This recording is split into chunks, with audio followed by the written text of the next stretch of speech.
வணக்கம். இன்றைய குறள் பொருட்பாலில் குற்றம் கடிதல் அப்படிங்கிற அதிகாரத்தில் வருது. குறள் எண் 436. குற்றம் கடிதல் அப்படின்னா கரெக்டிங் அவர் ஃபால்ஸ், தவறுகளை திருத்திக் கொள்ளுதல். இதில் இன்றைய குறள் தன் குற்றம் நீக்கி பிறர் குற்றம் காண்கிற்பின் என் குற்றமாகும் இறைக்கு. இப்போ வள்ளுவர் என்ன சொல்கிறாருன்னு பார்ப்போம். தன் குற்றம் நீக்கி பிறர் குற்றம் காண்கிற்பின் அப்படின்னா முதல்ல தன்னுடைய தவறு என்னன்னு கண்டுபிடிச்சி அதை விளக்கிடணும்.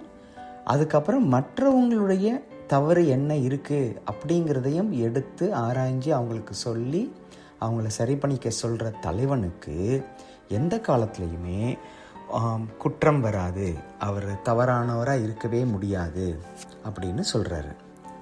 இப்போ என் கூட நான் சொல்கிறேன், என் பின்னாடி சொல்லுங்க. தன் குற்றம் நீக்கி பிறர் குற்றம் காண்கிற்பின் என் குற்றமாகும் இறைக்கு. இப்போ என் கூட சேர்ந்தே சொல்லுங்க. தன் குற்றம் நீக்கி பிறர் குற்றம் காண்கிற்பின் என் குற்றமாகும் இறைக்கு. தன் குற்றம் நீக்கி பிறர் குற்றம் காண்கிற்பின் என் குற்றமாகும் இறைக்கு. தன் குற்றம் நீக்கி பிறர் குற்றம் காண்கிற்பின் என் குற்றமாகும் இறைக்கு. இந்த குறளை மனப்பாடம் பண்ணி பதிவு பண்ணுங்க. நன்றி.